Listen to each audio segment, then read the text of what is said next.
welcome back to the Strategy and Communication Services Committee meeting for August 15th. I am the chair, Grant Berg. Also on this committee in chambers is Councillor Bosch, while online we have Councillor O'Toole and Mayor Clayton. First up, reports, the service area update with Chief McEachran.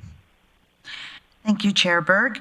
For our service area update today, Executive Services and Strategy area has been establishing a new process for tracking and reporting on Council's strategic priorities, resulting in a quarterly status report, which we will see reported on here today. The City Clerk's Office has been, as I mentioned previously, been busy managing records retention destruction. It's an essential activity to ensure the protection of information for the city. Of interest, I had reported earlier on about the volume of records that have been destroyed. This has now been completed at the end of July, and the volume handled by the organization, they ended up destroying 14,000 pounds of records. Going forward, we're adopting new paperless ventures, so that should reduce that overall total volume that we will see on a yearly basis. We've also updated the delegate request form. So that's been updated to enhance the process. So delegations coming forward, we are able to confirm if they've interacted, with the appropriate areas in advance of coming to council, just to make sure that we're providing some efficiency in that process. Corporate communications, just routine operations. However, I did want to acknowledge that the entire corporate communications team have been working with GPREP and supporting that initiative with the reception center for the evacuees from Northwest Territories.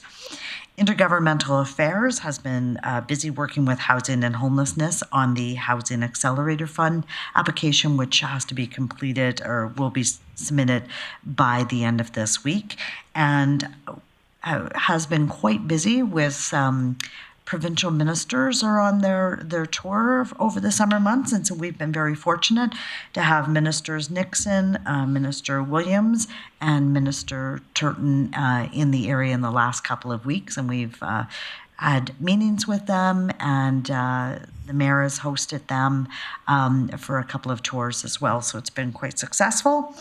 And Intergovernmental Affairs also attended Treaty Day at Duncan's First Nation, made some great connections with the band's administration, and it was a very successful day for them. Human Resources, the HR department completed a workplace strategy index for mental health through TELUS Health. The reason why I mention this is that based on the assessment, our organizational score was 80% with 100% compliance. So we're leading the area of foundational mental health processes and systems. So it's great to see that.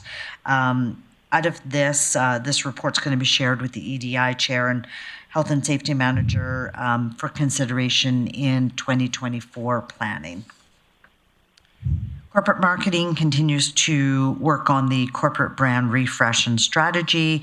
So we're working currently on the strategy tagline and visual identity, and currently building out the final standards. The sales and sponsorship strategy plan is 90% complete, currently working on the final stages of the Salesforce launch and sales package development. And the Activity and Reception Center is currently up on bids and tenders for building naming rights, and the Eastlink Field House will be published on bids and tenders within the next few days. And with that, I will take any questions. Thank you, Chief McEachran. I see one so far. Councillor Blackmore. Thank you, Councillor Berg. Chief McEachran, I just, at a previous council meeting with the delegation that came forward, the amount of time that I told her she was allotted was significantly different than the amount of time she felt she had been told beforehand. And so I'm wondering if we have made sure to align those two numbers, whatever they may be, and maybe you'd want to touch base with Mayor Clayton to make sure that alignment reflects what she would like to see. But that did leave me a bit stymied at that meeting. Chief McEachran? Thank you. Through the chair, I will need to follow up to confirm because I'm not aware of any differences in time. So let me follow up and I can report back on that. All right. Anyone else looking online? I don't see any hands up. So thank you, Chief, for that report. 3.2, strategic plan status report. Chief McEachran. Thank you, Chair Berg. So Director Bilodeau is here to report on the status report on our council strategic priorities. And with that, I would just give her a minute to get set up and we'll pass it over to Director Bilodeau.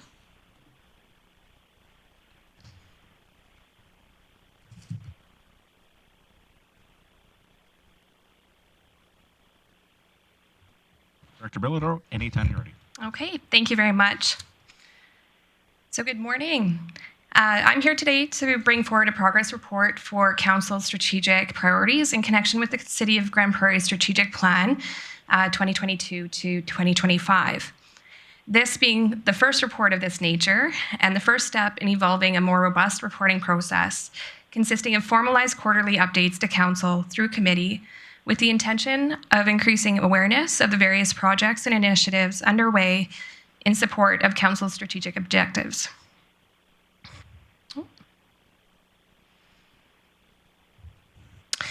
So the City of Grande Prairie Strategic Plan 2022 to 2025 was created after Council took time early in their term to collectively provide input during strategic planning sessions, which resulted in the formation of 4 strategic priorities consisting of quality of life, innovative efficiencies and economic readiness, inclusive caring community, and engaging relationships. This plan identifies the collective priorities and focus areas for Council's current term of office.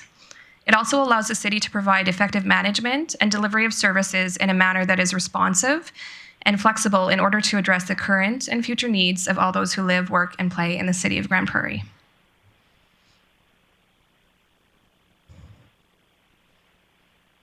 Sorry. My notes aren't cooperating at the moment. So as a separate yet corresponding document to Council's strategic plan, the quarterly status updates will provide a roadmap for prioritizing actions, policies, programs, and partnerships by establishing clear strategies that will guide Council and administration for the duration of Council's current term. The status update is intended to be an active, living document to be amended on a routine basis.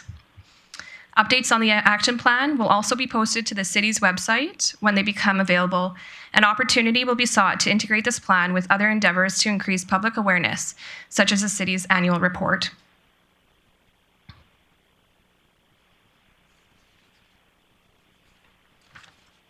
So today I'll briefly highlight what can be expected with this new format and the opportunity it presents to enhance awareness. So the first page will be focused on highlighting accomplishments made to date by noting projects which have reached completion or implementation during Council's current term. It will also provide a platform in which to elevate current and ongoing initiatives that would benefit from additional exposure.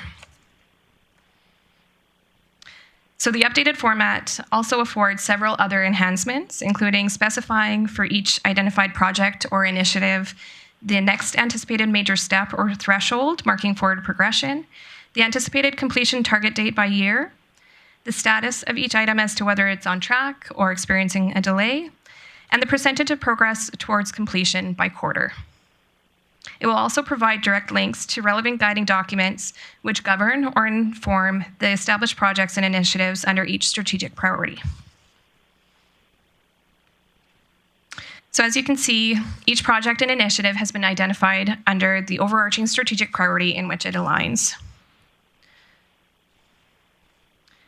Key advocacy initiatives have also been separated into their own subsection within each strategic priority. As these items are outside of the ultimate control of Council and administration, these items will not entail a projected completion date, but act as more of an indicator of the efforts of the City to bring these items to fruition through our advocacy efforts with other levels of government.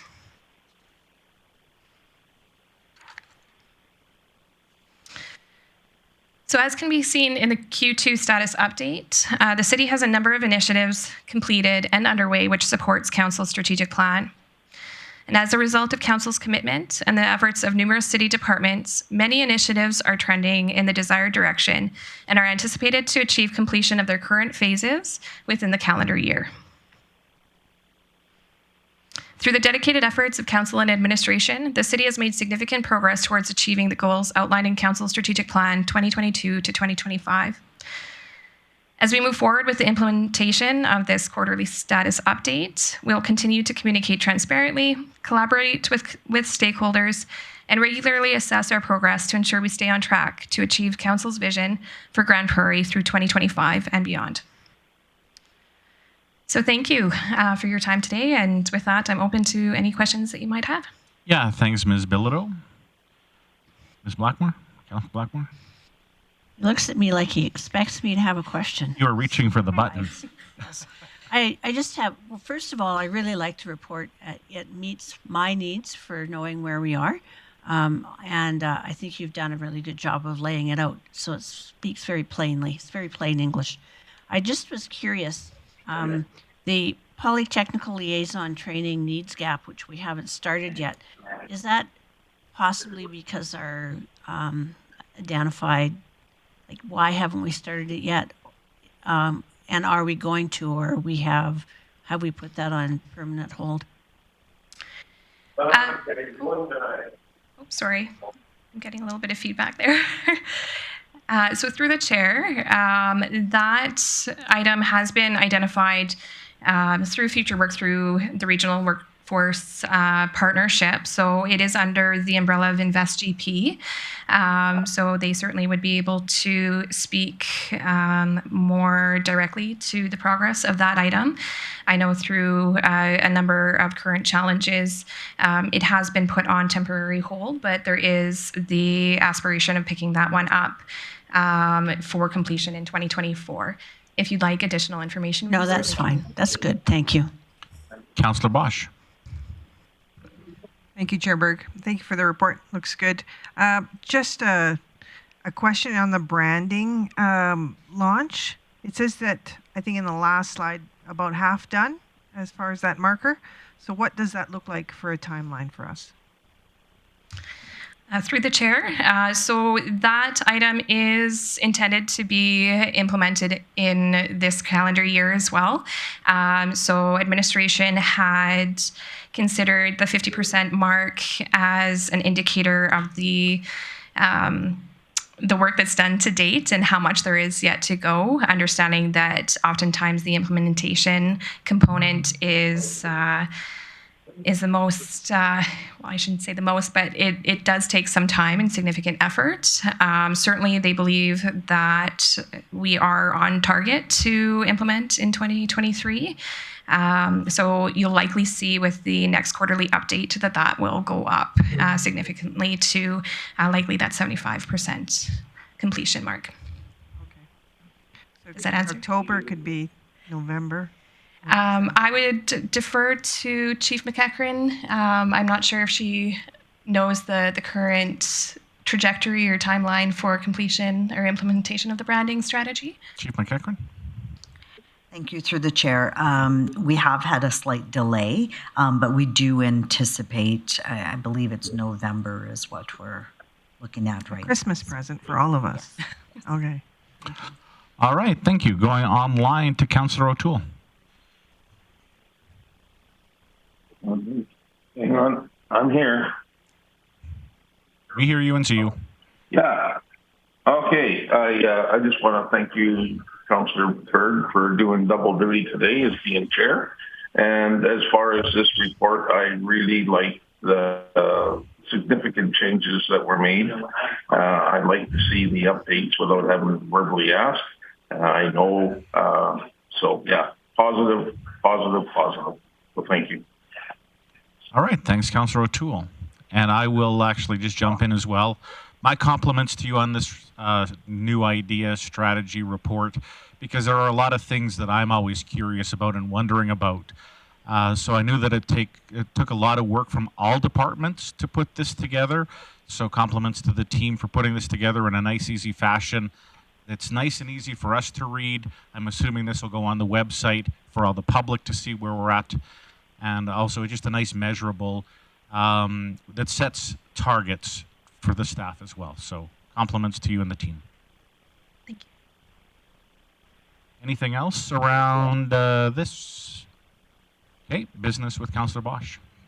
Thank you. I move that committee recommend council to receive the City of Grande Prairie Strategic Plan 2022 to 2025 Q2 2023 status report for information. Got to be awake for that one. And I call the question.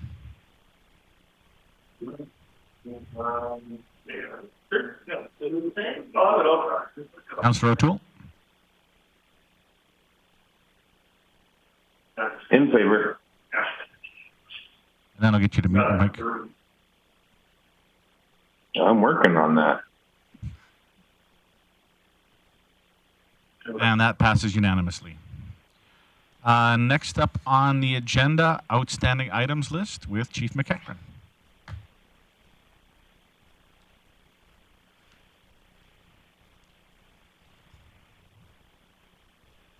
Chief? My apologies, Chair. Sorry, so with the outstanding items list, everything is on track. There is no amendments to the list as it stands. Okay. Councillor Bosch. Thank you. I move that committee receive the August 15th, 2023 outstanding items list as presented for information. I call the question.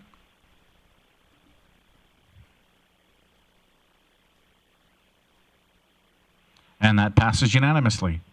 And with that, I adjourn the Strategy and Communication Services Committee meeting for August 15th.